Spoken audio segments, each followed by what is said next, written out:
All right, so let's take a look at how we did overall on this. So for the seniors, their final exam, that test that I made everybody take last class, it actually is not going to count in the grade book for juniors and sophomores. Yes.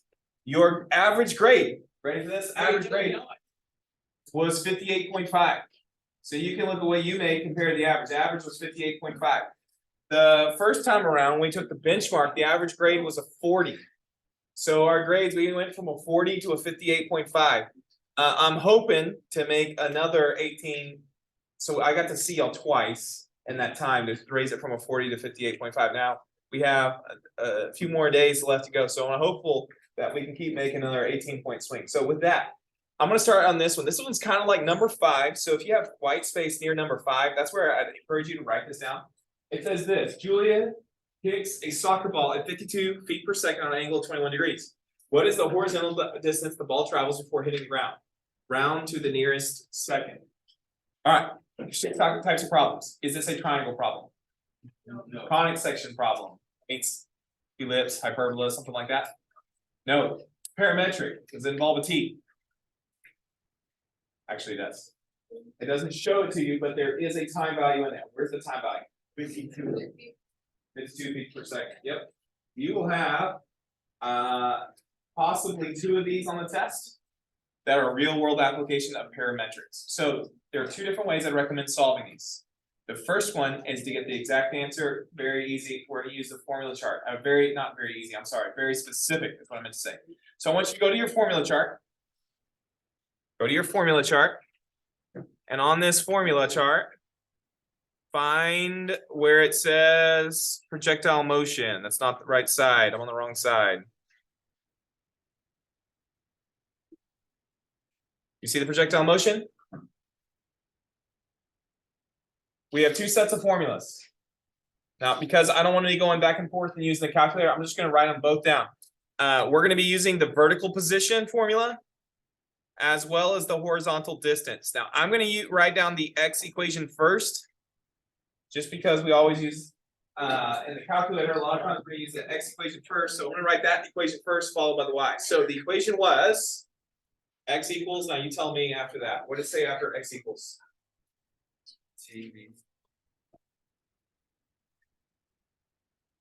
Very good. X equals t, v0, cosine theta. Now, I want you to leave some space and then put the y equation. Y, put some space so we can fill in numbers in between for substitution. What was the y equation?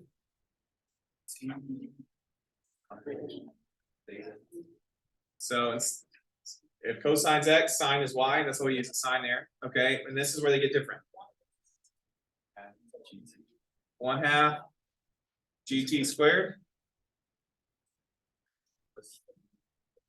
plus h is 0. Okay, there's our formulas. Let's go through the problem. It says Julia kicks a soccer ball at 52 feet per second. That's our first value. Where will 52 feet per second go into the equation?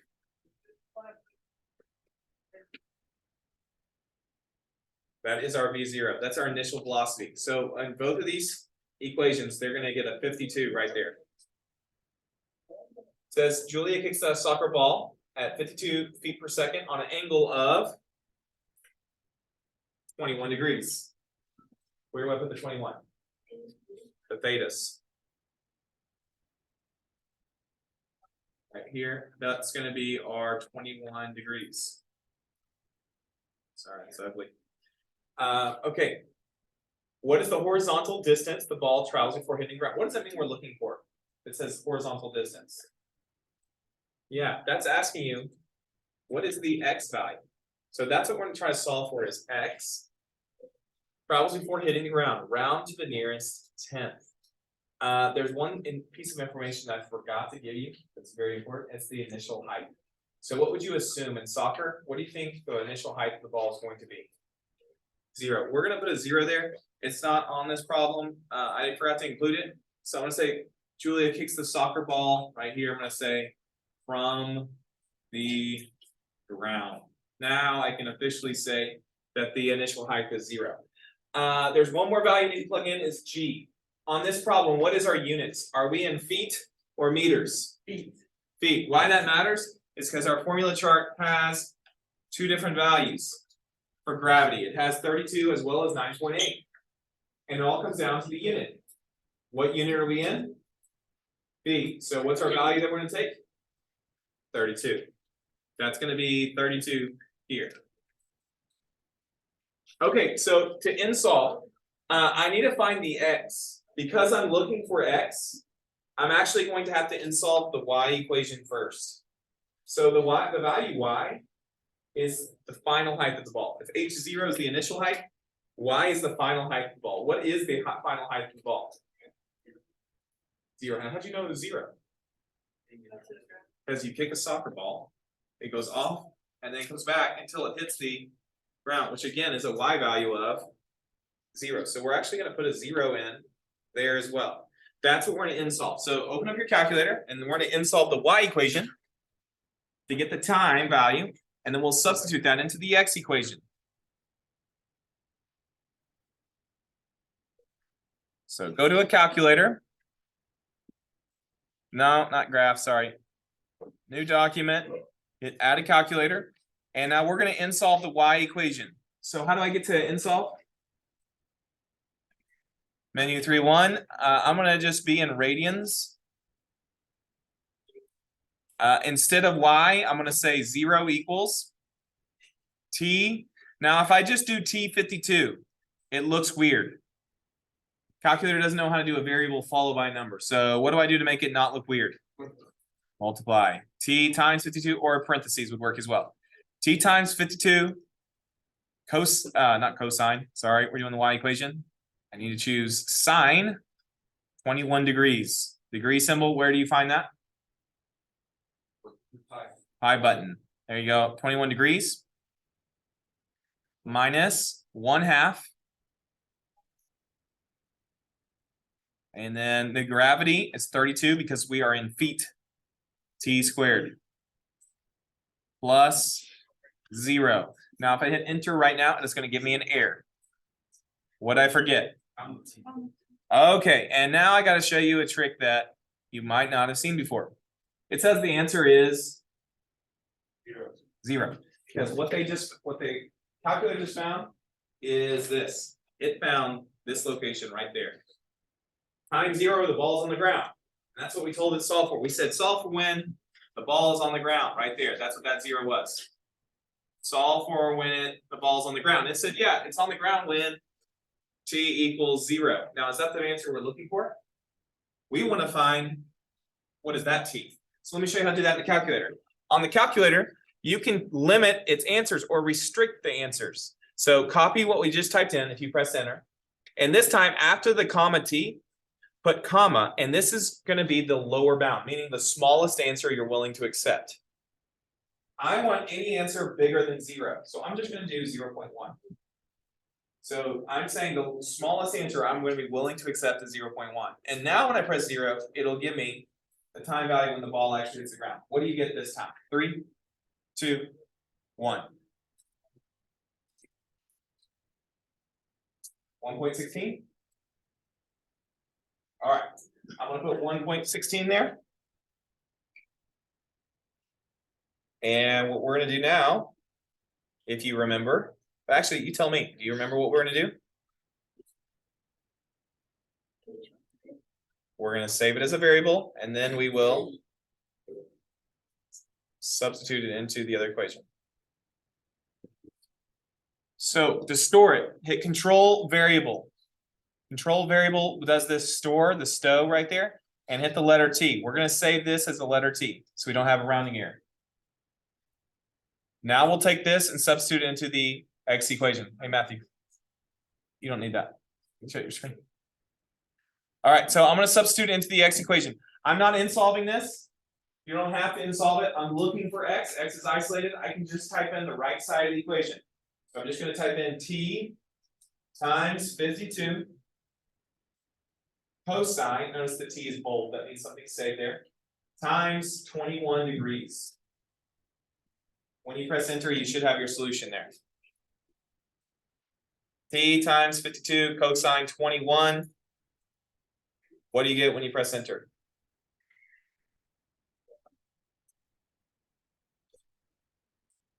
36.5? Is that what I'm hearing?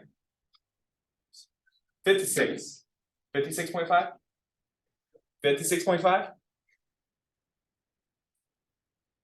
Great, that would be the answer. It does it say round to the nearest tenth? Yes. So the answer here would be 56.5 feet.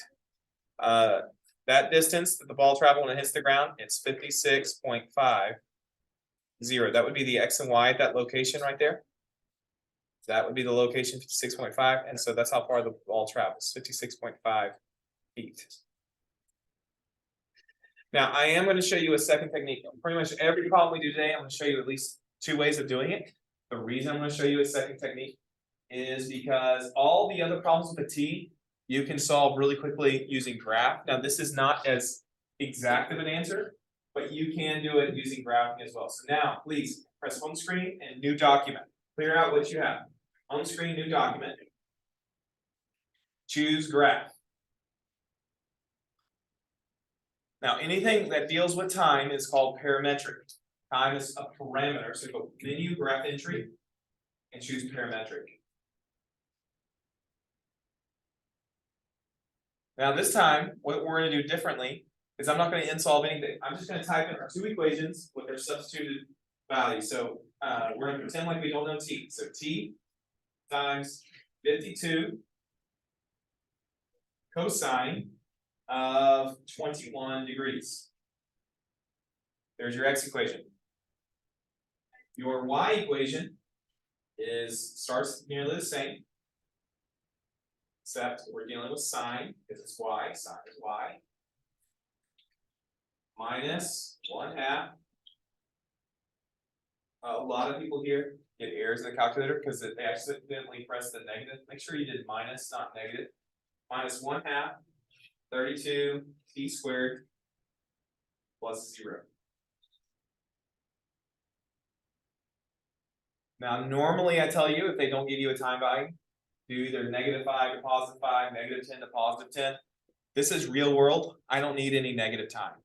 So I'm just going to leave it at 0 to 6.28. Just for the sake of time, we're just going to leave it where it is. Press enter. It should show you the trajectory of the soccer ball. Now, how you can do it is do it like we would do those other parametric problems where you trace the graph to see which way the ball's moving, where it is in time. So press menu, trace, and choose graph trace. How many people am I moving too fast? Am I moving too fast? Or are you with me? Not getting anything. Raise your hand if you're with me. Raise your hand if you're behind. It's like we're all good. Okay, graph trace. This shows you where the ball is, what time, and down at the bottom of your screen, so if you look at the bottom right, it'll show you the values. I'm just going to hit the right arrow. Just keep hitting the right arrow. It'll show you the movement of the ball as it follows its path. And you're looking for how far does the ball travel? Well, this is not an exact answer, but notice it's telling the answer somewhere between 53.4 and 58.3. Now, what did we say our answer was? 56.5? But you see how our answer is right in the middle of there? Now, if there were multiple choice answers that are closer than this, what you can do, one last thing you can do, on multiple choice, you probably could get the answer from there, just estimation. Notice in between those 2 numbers. But one thing you can do is if you go back to trace, and you trace, if you go to trace step, you can make it count by smaller numbers. It automatically counts every 10th of a second, 0.1. I'm going to change it to 100, 0.01. And now it'll count by smaller amounts of time. And you can get the answer. So it's the same. Now I know it's between 56.3 and 56.8. So you can see how we're getting closer. You can just keep changing your T step if you want to count by something smaller and smaller to get an exact answer. I can change it one more time. I go to analyze, trace step, and I can change it to thousands. And you can really start closing in on when it exactly hits the ground. Here, you can tell it's right between 56.5 and 6.6. So you can just keep getting closer and closer. So you can do that all day, trying to close in. If you want the exact answer, do insolve. If you're looking at your multiple choice answers and they're way far away, you can just graph it and trace to figure out which one it is. Cool with that? Questions before I move on?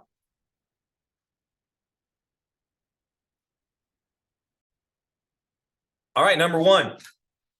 Let's take a look. The data across all classes was that 75% of students got this correct. 75% of students got number one correct.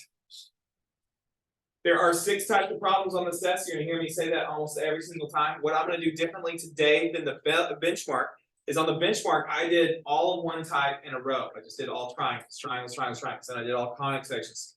Today, I'm gonna do it differently. We're just gonna go in order, and I'm gonna have you tell me what type of problem it is. So looking at this problem, what type is it? Now, here are your options. It could be a triangle problem, where they actually show you a triangle.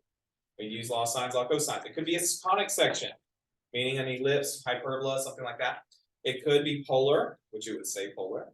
It could be parametric with a T, bell ringer. It could be analytical trig, just basic trig. Or the last type is a vector, which it might not say the word vector, but it would show you an arrow. Which of the 6 types of problems is number one? Parametric. I only heard like 4 people. Let's hear that again. What type of problem is this? How'd you know? It says parametric or T's. How you do those, I'm going to show you 2 different ways, is algebra. You solve for the shared variable. What's our shared variable in these 2 equations? T. You can solve for T that way, or using calculator, using graph entry. I'm going to do calculator again. We spent the majority of the class time using algebra in the past, so I'm going to show you, spend a little more time doing what I haven't done as much of, and that's calculator. So go back to your calculator, new document, clear it all out. Don't save. Hit add a graph. And how do we get to parametrics? Menu, 3, 4. I'm going to shrink this just to add so you can see there you go. Okay, the x equation is t plus 6. The y equation is 5t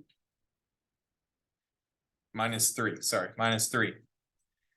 If it does not give you a time, and this one's not real world, what do you put if it does not give you a time?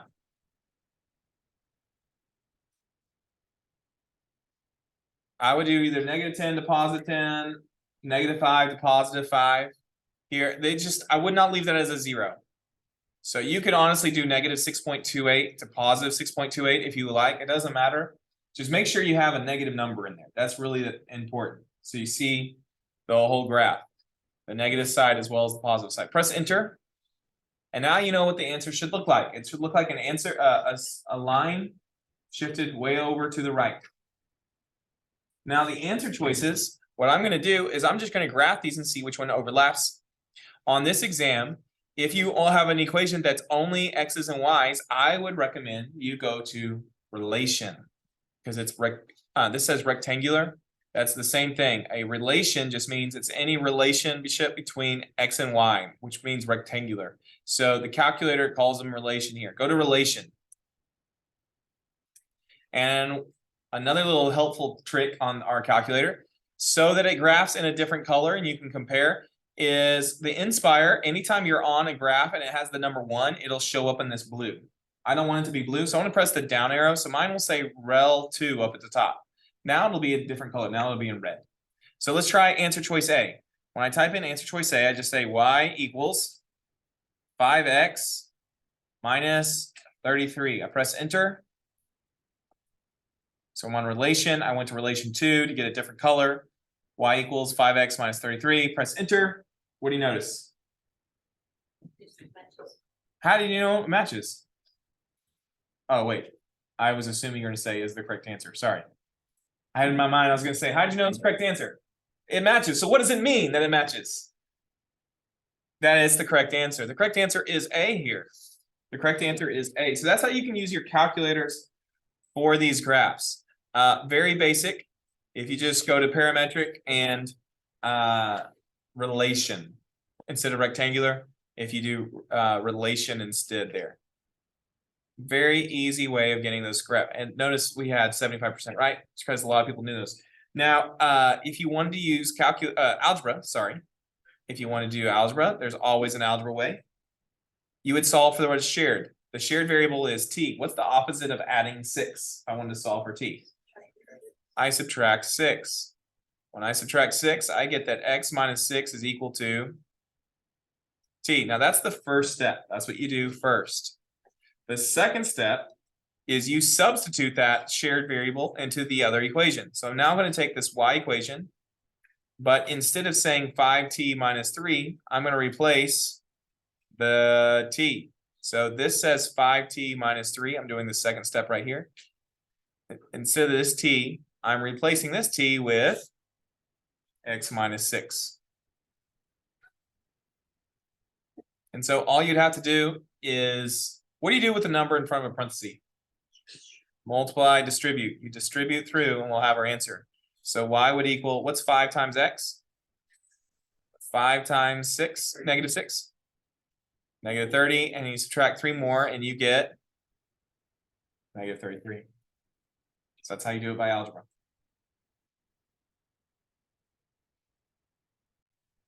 All right, let's take a look at number 2. What type of problem is number 2? Actually, I'm just going to copy and paste this here. What type of problem out of the 6 is number 2? Polar, that's right, polar. Now, polar is also a very easy way to get the answer is this. If you can remember, when you see the word polar, go to Desmos. If you see polar, do not use Inspire. Go to Desmos. So pull out your cell phones or computer, whatever you have. Go to Desmos.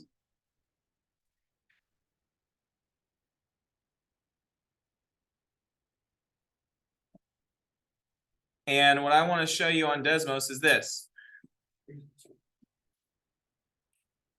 When you get to Desmos, and let me do it this way,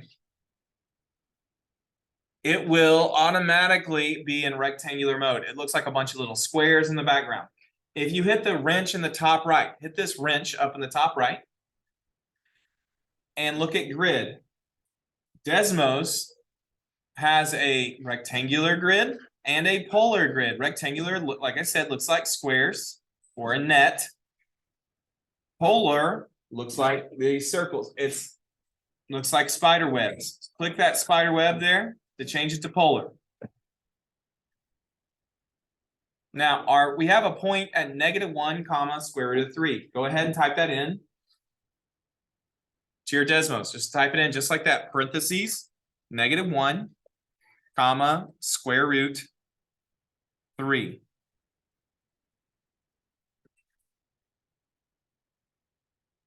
It should have placed a point on your graph. Now, if you chose polar grid, you can get your answer really quick, really easy. What circle number is this point on? If you were to label the axes, what circle is this on? A circle with a radius of 2. And what pole is it located on? 2 pi over 3. So the coordinates in polar is 2 comma 2 pi over 3. What answer is that? A. Very good. Across the classes, 76% of students got this correct. So again, most students got that right. Not, I guess 3 out of 4 got that right.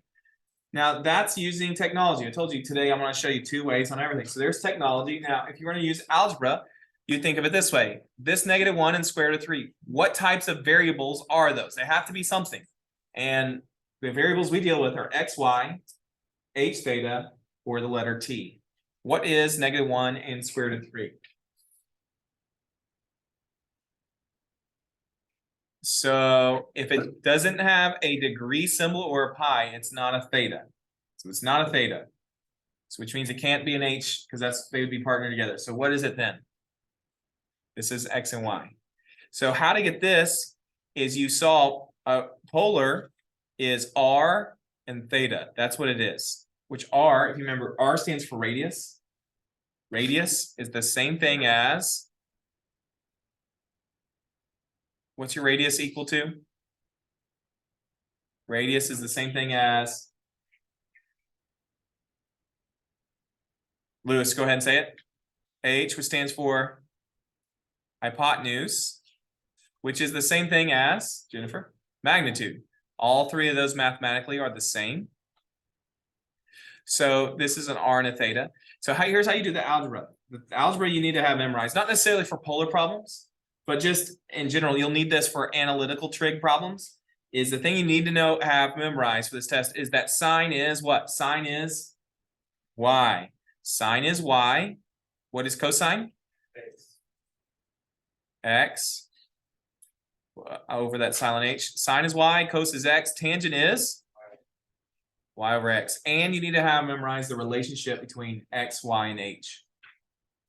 It's a Pythagorean theorem that x squared plus y squared equals h squared. So in this problem, when they say polar, they're wanting r and theta, or you could say they were wanting h and theta. So how you could solve it is say, all right, to get the h, to get my h, if I'm doing this by algebra now, how do you get rid of a square? Now this is the part you need to have memorized. You can insolve any of this, but you would just square root. So what you would say is that the h is the square root of -1 squared plus square root of 3 squared. If you type that in the calculator, you'd get 2. Or if you did it by hand, you get 2. That's how you get that value. And then you're given x and y, so you'd use inverse tangent. Again, you could insolve this if you wanted to. But to do it in class, I'm going to say theta is, what's the opposite of a tangent? An inverse tangent. You do inverse tangent, what's the y? On this problem? Square root of 3. And you divide that by its x value of. The one thing you have to check though, if you're doing inverse tangent, is what axis is it connecting to? So -1 comma square root of 3. What quadrant would you find that located in? You can see up here. What quadrant is it in? Second. So as a triangle, this would connect here. So really, I'm showing you the algebra in prep for when we get to analytical trig. The thing you have to also memorize with analytical trig is this is x-axis, this is y-axis. When you start your angles, this is 0, that's 1 pi, this is 2 pi. Because this triangle of this location of -1 comma square root of 3 connects to a pi, you'll have to add pi to your answer. If you type that in the calculator, press enter, it would give you 2 pi over 3. It would give you the same decimals. So that's how you can do it by hand. Obviously, it's slower that way. The easy way, by far and away, not even close. The easiest way is if you see polar, what do? Desmos. All this part here is how you would do it with algebra if you want to know. And that would fall under the analytical trig. We'll do that. We'll do this when you get to analytical trig. But if you see the word polar, go to Desmos, makes the problem really easy. All right. So with that, enough with number 2. Let's move on. All right, we're going to take a look now at number 3. At number 3 across the class, this one we start to get a little bit lower, not too much lower, but this one was at 70%. 70%. Now, my guess is because of what we've already done at the start of class, you could figure out now how to do this one even higher than 70% of the time. How do you think, or what type of problem is this? It's parametrics. It is parametrics. I don't know why it's not letting me paste that. Let me try this. There we go. It's parametrics. How'd you know it's parametric? It says parametric here, or the second way I heard it, and the equations, what do you notice? See, now how do we do the parametric problems? Use your Inspire. And let's graph them. I heard menu 3, 4. I want to check that out. So menu 3 for graph entry. And yep, it is 4. Menu 3, 4. X is t squared minus 3. Y is 2t. It does tell me a time value, so we're going to type in those exact values. -3, +3.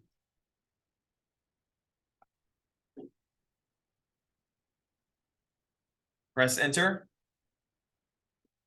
Now, all 4 shapes look exactly alike. How can we determine which one's the correct answer? How do you know off the calculator which way the arrows should go?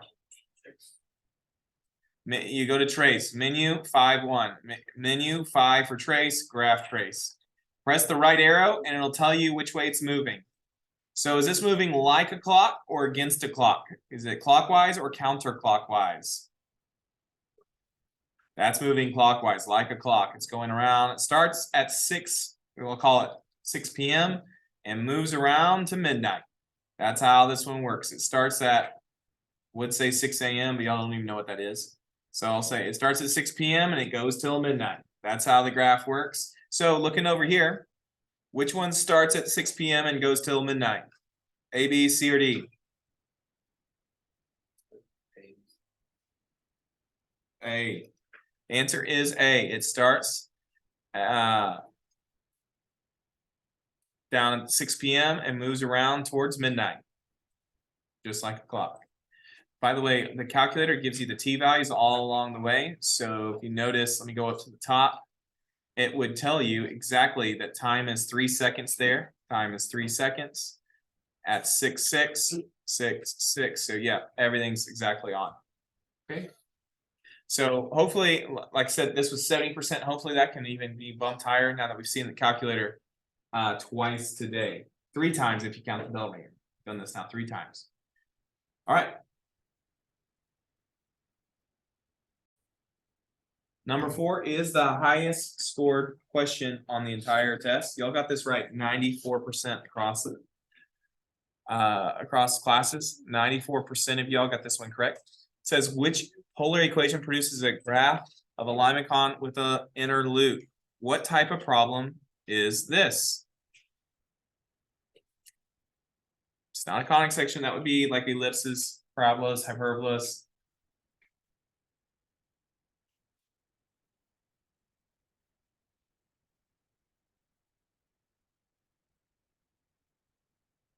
Polar. Jesse says polar. Why do you say polar? Because it says polar right there. How are we going to do polar problems? Desmos. Go to Desmos and type this in. You're looking for a limacon, which they tell you here. If you see limacon, just think, in case they don't give you the added, con means with in Spanish. With a lima loop is how I described it. With a lima loop. That's how I described it when I taught you, because it might not say an inner loop, but that's how you could do it. And so I'm going 94%. I'm assuming most of y'all have the answer on their packet. What is the correct answer? The answer is 3, 2, 1. Why are y'all so quiet? You didn't, or when you checked your answers at the start of the class, you didn't mark. Oh. All right. So let's just type them in. What is? Let me zoom out a little bit. Do we know what that is? Haven't taught you that one. I'm moving on. I think this is called, I think it still is a limacon, but it's a like inverted limacon, I think is what they call it. Or something like that. Like the added is more than the initial. Yeah, you won't have to worry. You just need to have that inner loop. What is this one? It's starting to look like a cardioid. It's still not quite. I think they called this one a dimpled limacon if they're specific. That one's getting closer, but this one, I know what this one is. That's what I was looking for before. What is this called? Cardioid. It looks like a heart, a peach, a butt, anything like that, it's a cardioid. That's a cardioid there. Cardioid. And finally, that means 6 must be, or 4 plus 6 cosine. This is our limacon with the inner loop. So the other shapes you need to know were cardioid. Cardioid is when it looks like a kind of like a heart without the point. You need to know rose. What does a rose look like? Flower. I'm not going to write that one down. What about a lemniscate? Like an 8. Spiral. Yeah, just like that. And so I'll go ahead and just to finish this up. A rose just has a bunch of petals. Looks like a flower. That's ugly. That's why I didn't draw it the first time. Anyways, make sure you know your shapes. That was number 4. All right, number 5. So we kind of did this one on the bell ringer. So hopefully you can talk me through. This time I'm gonna have you talk me through it. And the reason I really want you to is only 53% of you got this correct the first time around. Only half the class got it the first time around. So it says this: Andrew kicks a soccer ball from the ground with an initial velocity of 35 meters per second, an angle of 8 degrees. How far away from Andrew will the soccer ball land? What type of problem is this one? Parametrics. It's just Jennifer saying it. Y'all agree with Jennifer? If you agree with it, Jennifer, it should either say parametric or it should give you a time or a time value somewhere, does it? Yes. Yeah, what does it say? Meters per second. Okay, they don't give us a formulas. Where do we get the formulas for this one? Projectile motion. Good. So we're going to take these two formulas. Okay, I'm going to copy them down and then I'll let you figure it out whichever way you want to. The x equation, what is x?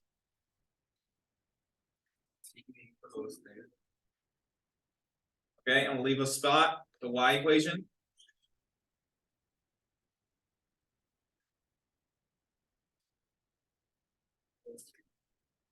Jesse. All right, let's plug in what they gave us. It says Andrew kicks a soccer ball from the ground. That's actually something. What does from the ground mean? 0. The initial height of 0 and an initial velocity of 35. I didn't want to mark meters here. That goes in as V0, 35, at an angle of 8 degrees.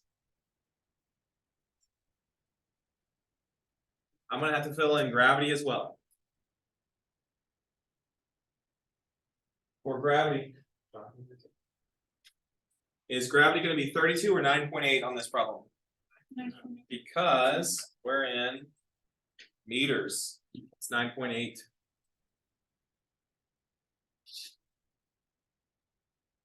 Now, Andrew kicks the soccer ball. I'm going to give it a little diagram for the x and y. We know the ball goes like that and it lands.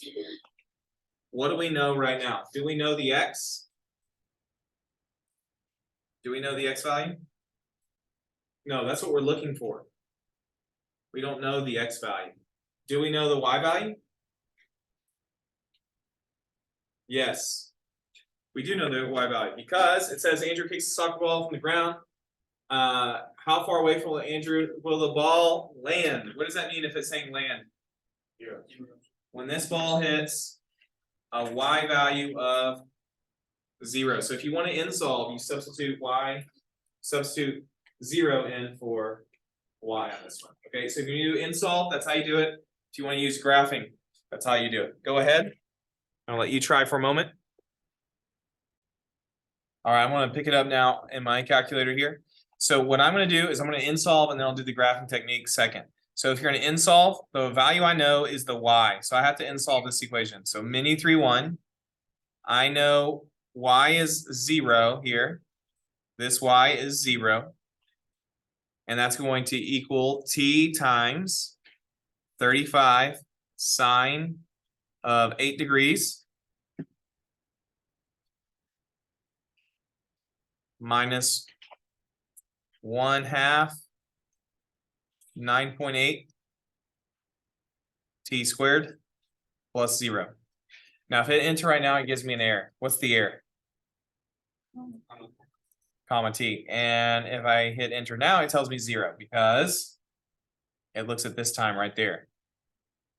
So what do I do to make this give me this answer right here? You put in a lower bound. I want to answer bigger than 0, so I have to put in a number bigger than 0. I'll put 0.1. When I hit enter, it tells me it's almost 1 second exactly. So that's the amount of time it takes the ball to land. Almost 1 second. So t is approximately 0.994. That's what I'm going to put there. Okay. So now I'm going to substitute that into the second equation to solve for x. Now we don't know x, so I don't even have to insolve this. It's already isolated. So we'll just type in, let me store this control variable. I want to store that as t. And so now you can just type in t times 35 cosine of 8 degrees. And the calculator will substitute 0.994, all that in there, and you get the answer. The answer is 34.45, which is answer choice C. Absolutely, C. Now, had you wanted to graph this, you would just type these in as a graph. I have it over here. I typed them in already as a graph. You press enter, and the only thing you'd have to do is trace the graph. Press menu, trace, graph trace, and hit the right arrow, and it shows you the ball fly through the air. And you want it approximately when it hits the ground, which that is really, really close. It says 34.7. So you're looking for an answer close to 34.7. There's only one. This answer also is a little underneath the ground, so it had to come just slightly before it, because that says the y is negative. The answer came just slightly before it, so it's a little bit smaller than 34.7. Which answer is a little bit smaller than 34.7? 34.5. So that's how you can do those problems. All right, let's take a look at number 6. Specifically, what type of problem would this be? It says, what is the measure in reference of the reference angle in degrees for an angle that measures 1230 degrees? What type of problem would this be? Students got this right 60% of the time. What type of problem would this be? I hear triangle. I actually, though it says reference angle, which comes from a triangle, I don't put this as a triangle, because triangles, when you use law sines, law cosines, like you actually physically see a triangle. So I wouldn't actually include that in here. It's the analytical trig. Okay, so I said this on number 2. There's a lot of extra on number 2, but on this one I'm going to do it. When you do come to the analytical trig, this is the one part of the test. This and conic section has a few things to have memorized. That if you memorize just a few things, you'll be set up in a great location for analytical trig problems. That just means when you look at the problem, you have no picture, there's nothing like that. You either get some trig function, a degree, something like that. Here's what is really helpful for you to remember. That when you draw this, that this horizontal line is called a x. This line is called a y. If you can remember those two things, if you can remember that sine is y over h, sine is y, cos is x, tangent is, and one more thing, the Pythagorean theorem. X squared plus y squared equals h squared. And then finally, the angles. This is in degrees, so if you can remember, this is 0, this is 180, this is 360. If you can remember those things that I have written up right there, you can solve your analytical trig problems. Okay, so it falls under knowing this information. So it says find a reference angle in degrees for an angle that measures negative 1230. Well, could we put negative 1230 on that? What's the problem, Guadalupe? What's the problem with negative 1230? Okay, it is in degrees, which is actually okay.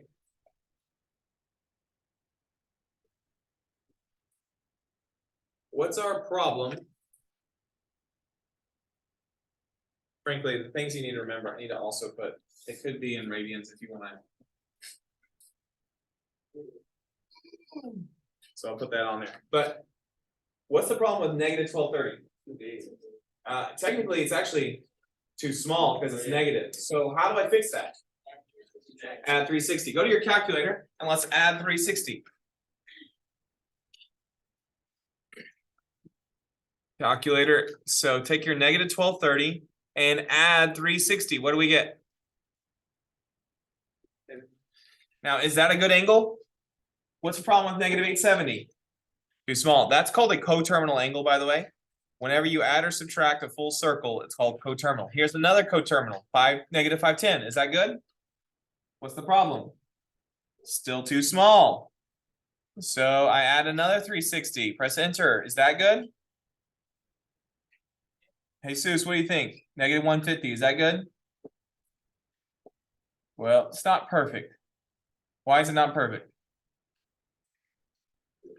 Still negative. How do I make it bigger? Add another 360. Let's find another coterminal. Coterminal. Co means together. Terminal means ending. Something that ends together with it is 210. Is 210 fine? All right, I'm gonna put on my graph a little sketch of where 210 degrees would be. So I know I'm using a vector here, but just bear with me.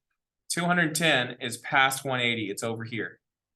So what reference angle means, and this is why Lewis, if you heard him say, triangle, is 210 degrees is right there. If you were to graph that, I know I used a vector, that's 210 degrees.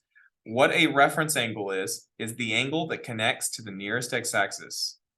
If you were to connect this to the nearest x-axis, you're asking yourself, how many, in this case, degrees does it take to get from 210 to the closest x-axis, which needs to be 180? How many degrees apart is 210 and 180? 30. That is your answer.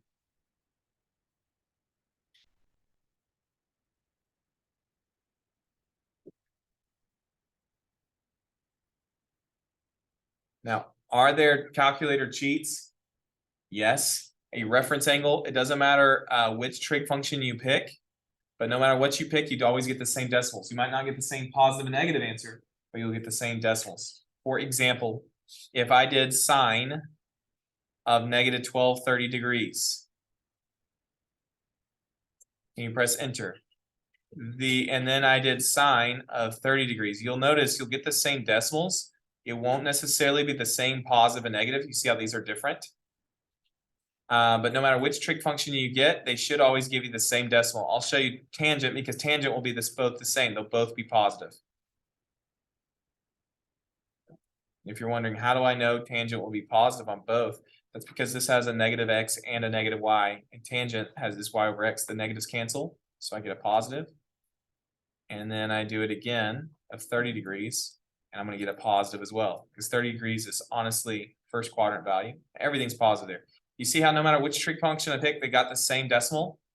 A reference angle will always give you the same decimal. So tangent gave it the same as tangent, sine gave the same as sine. Same decimal between whichever trig function you pick. The only thing that might be different on a reference angle is it could be positive and negative, and that's okay. Reference angle, that part doesn't matter. So that's the way in the calculator of doing reference angle as well. Questions on number 6? Before I move on, what is sine? Cos is? Tangent is? And the Pythagorean theorem?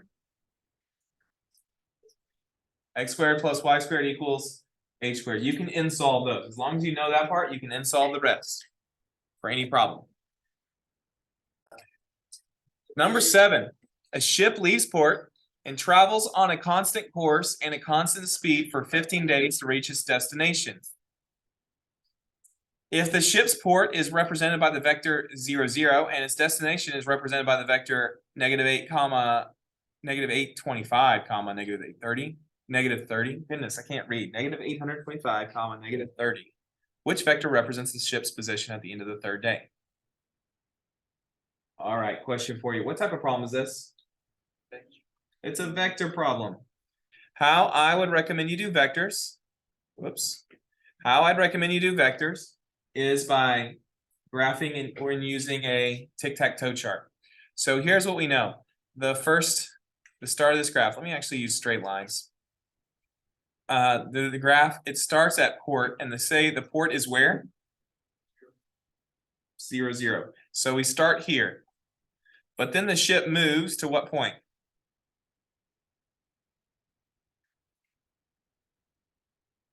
Okay, so it goes way over here, negative 825 and negative 30. So they just gave us an x and y, if you didn't realize that. They just told us our x value is negative 825 and our y value is negative 30. That's what they told us. Now, what do they want to know?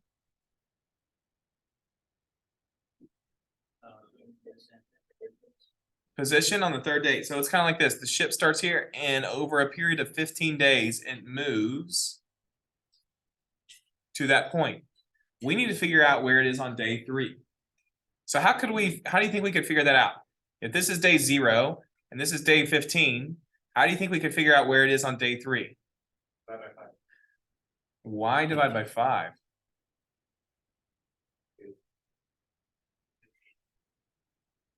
Okay, so Usually from here with vectors, we do a tic-tac-toe chart. And I'm just going to write it up as tic-tac-toe, just to have it placed together. But the math, I think, will be pretty simple once you see it. There, we only have one vector to add in here. We don't have to use the 0, 0. So I'm just going to do this one line here. So I have x, y, h, and beta. We do this for vectors.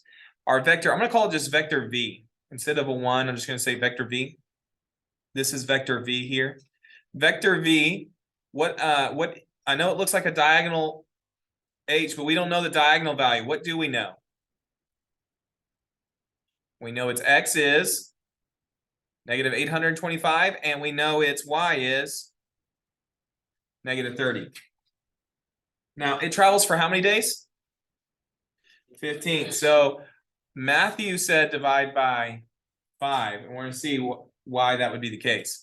But if I divide by 15, what that would do is tell me how much it travels per day. Would you all agree with that? If this is 15 days. If I divide by 15, I figure out how much it goes per 1 day. Now, do I actually want to know what happens after 1 day? Now, how many days do I want to know about? 3rd day. After the 3rd day. So it's actually 3/15. Now, this could reduce. 3 goes into 15 how many times? 5. So you actually could just divide by 5. But let's just say you didn't know that. What you can do is just multiply by 3/15. So you could just say 3 over 15 times the x, negative 825, and 3 over 15 times the y, negative 30. Which one's the answer then? B. B is the correct answer. B is the correct answer, which on this one, I didn't give you the percentages. Only 44% of students got this one right. Only 44% of students. Now, there's one more way to do this. It's even easier. What type of problem was this? Vectors. How I usually do vectors is by doing control left parentheses. I'll do control left parentheses, 825, comma, negative 30. So I type that in, that's its vector. Now we said we want to find out what happens on the 3rd day out of 15. And so if you go to the front and you just do a fraction, 3 over 15, that means the 3rd day out of 15.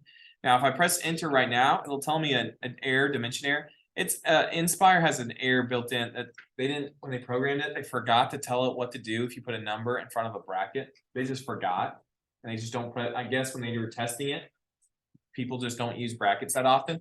What is that 3/15 supposed to be doing to this? Multiplying. So if you just tell the calculator what to do, then it'll do it. So if you just go back and say, oh, you need to multiply. Now the calculator will multiply it out and it gives you the answer. Notice how quick and easy that was. It's even easier. So vectors, I use the calculator control left parenthesis. If you want to do your math, you just distribute through. It's really easy itself. But that's how you would get that. All right, that was number 7. Only 4. Number 8. Moving slowly but surely. Oh man. Let me grab this. Here we go. Number 8. Go ahead and read your problem. What type of problem do you think this one is? Conic section. Yeah, what do you see that tells you conic section? It says ellipse. Very good. This is a conic section. The key to conic section is knowing your vocabulary. To A, to B, to C. If you know that, you'll be well ahead of everybody else. Students only got this right 41%. That means 2 out of 5 students got this right. 3 out of 5 got it wrong. So if you look around the room, most people got this one wrong. And it comes down to vocabulary issues. When you see covertices, I'm gonna do a countdown here. Covertices. To A, to B, to C. 3, 2, 1. To B. To B. If you can remember that's to B, you're way ahead. Now, there's a couple other things you need to remember, not just 2A, 2B, 2C. What letter changes? X. The reason that's important is when you go to write your equation, if you look at the formula chart, Wherever your x is located, your x squared, everything gets squared in this formula. Wherever your x is squared, the b squared is going to be its denominator. So now let's figure out how far apart are these x values. It was at -2. Now it's at 8. -2 to 8 is a change of how much? 10. So 2b equals 10. Now what you're going to solve, anytime you're working with a, b, or c, you're going to get that isolated and square it. So Carolina, how do I get the b by itself? You have to Divide by 2. We divide by 2. And what does b actually equal? 5. Now a, b, and c, you're always going to want them squared, always. So what is b squared? 25. That means underneath the x, in the denominator of the x fraction, I need 25. Can I eliminate any fractions or any options? Which answer choices are eliminated? A and D are out. A and D are out. Now, something that you can also look at is the variable that's not changing. What is not changing? The y. We just found out that the y equals 1. What does that mean for my equation? Well, in the equations, they don't say y equals 1. They put the 1 and the y on the same side. So if I wanted 1 and y on the same side, what's the opposite of 1? -1. If I take away 1, what do I get? Y minus 1 equals 0. Okay, why do I say that? Because in the parenthesis, they have the 1 and the y on the same side of the equation. You have to set it this way. So the answer is actually going to be C and not B.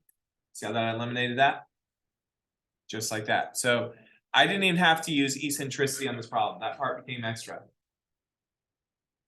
The way I've said it all year is inside lies. That's why inside lies is because if it's on the inside, you have to solve it equaling 0. Meaning you're going to do the opposite of what you see. That's why it lies. I want to hit this word eccentricity. Is that a word you have to memorize? Yeah, not say that. Eccentricity is actually not one you have to memorize. It's not 2a, it's not 2b, it's not 2c. What is eccentricity?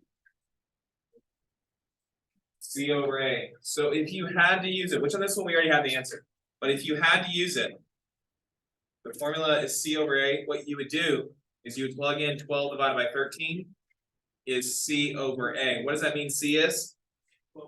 C is 12, and as soon as you know what that is, you want to find C squared, which is 144. And what does that mean A is? 13. As soon as you know A, you want to square it as well, and then that's 169. 144 would not be in the answer choice. That is a very frequent distractor, is they'll throw in 144. That C squared will never be included in the problem, but A squared would be. That's where the 169 comes from. There. So that's just extra. You didn't need it for this problem, but you might need it on your actual problem. So I wanted to get that there. You can, I was going to show you a second technique. You can try to use your calculator for these. How would we graph this equation? I'm looking at the variables. I see an x and a y variable. Where would you graph that?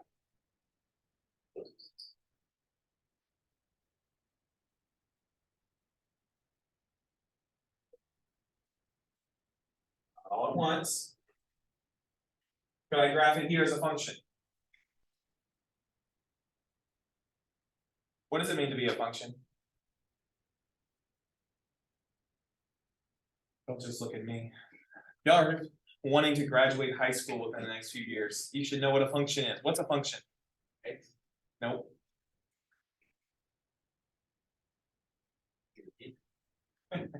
Yeah, it's a function.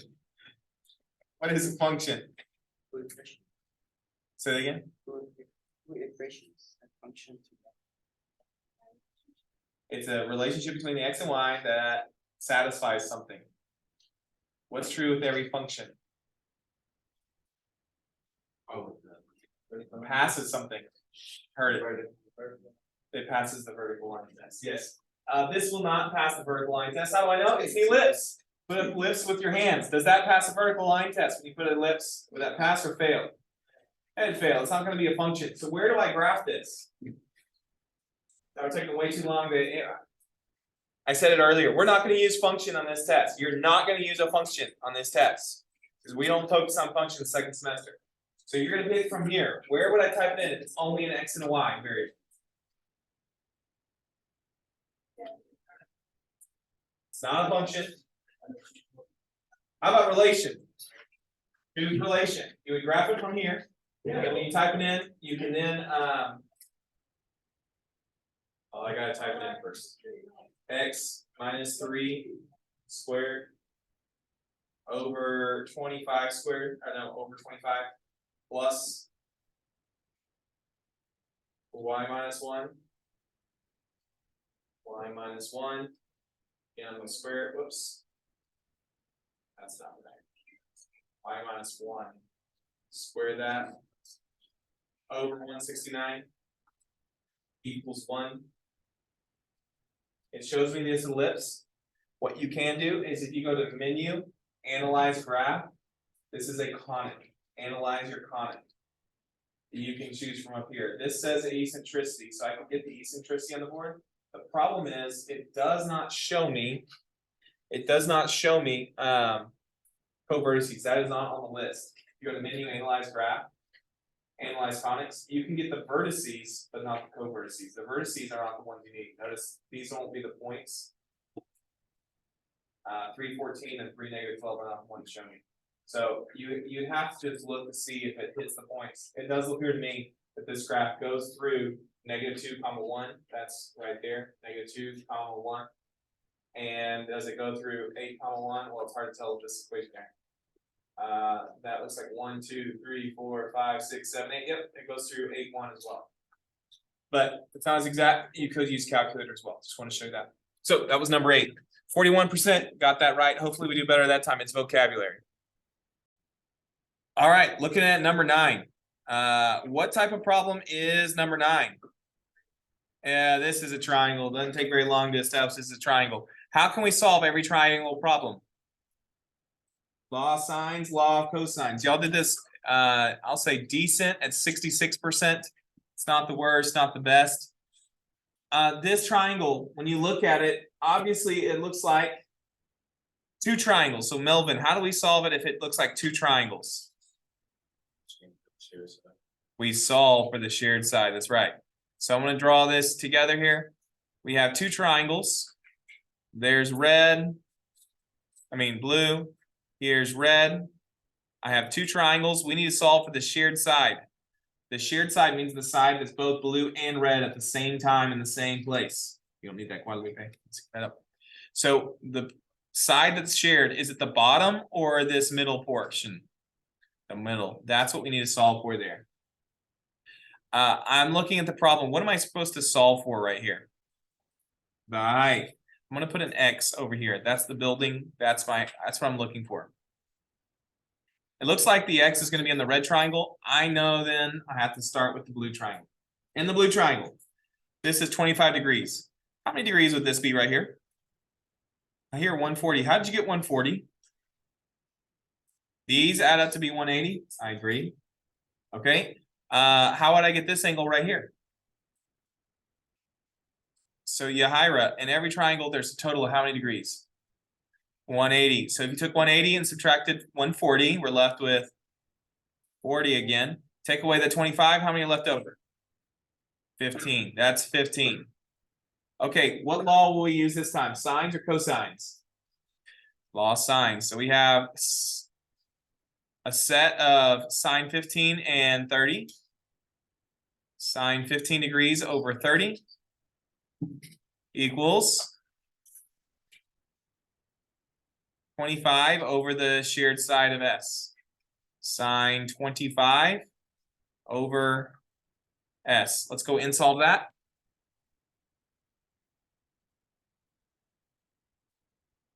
Menu. How do you get to solve? 31. Do a control divide. Sine 15 degrees over 30 equals sine 25 over S.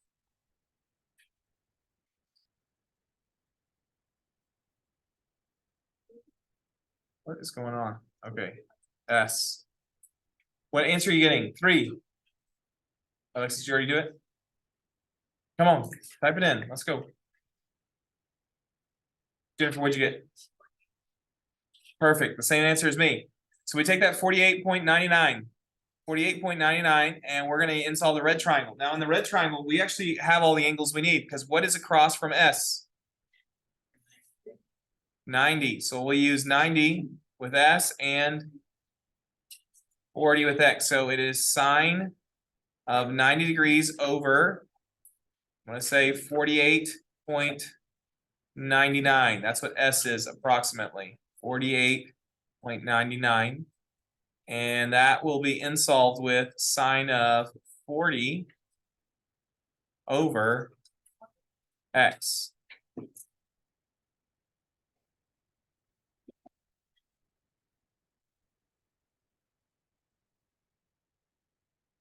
Get the exact answer here, so I'm just going to put answer.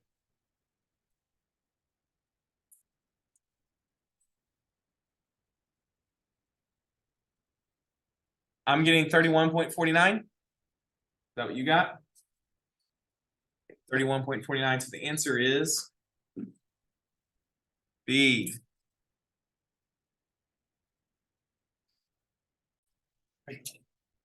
What is the reference angle for an angle that measures 31 pi over 12? All right, we've seen this one before. What type of problem is this? If it says reference angle. It's analytical trig. Now, how do you solve analytical trig? You just need to know a few pieces of information. You need to remember here that on the x-axis, you start with 0 radians. How many radians is over here? Pi, and then 2 pi. 31 pi over 12. It's too big. You would take away 2 pi's. For the sake of time, I'm just going to tell you. You take away 24 over 12. 2 pi is the same thing as 24 pi over 12. You take that away, you're left with 7 pi over 12. What quadrant would that go in? Not the third. It's actually the second. That is 7 pi over 12. How far away are you? Reference angle, you draw a triangle. How far away are you from 1 pi? Go on, answer it, please. How far away are you from 1 whole pi?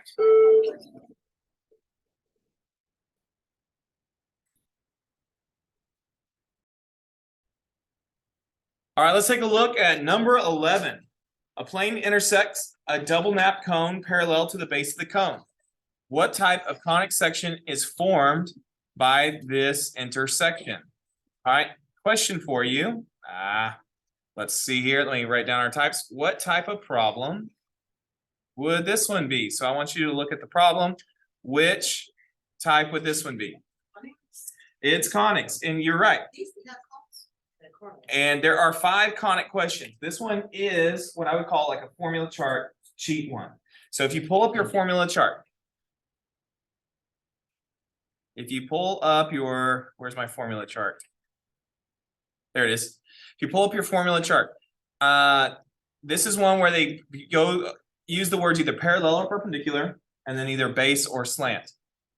The cheat was to know 2 of these are parallel, 2 of them are perpendicular. Which one, and if you're looking in the dictionary, what word comes first, parallel or perpendicular?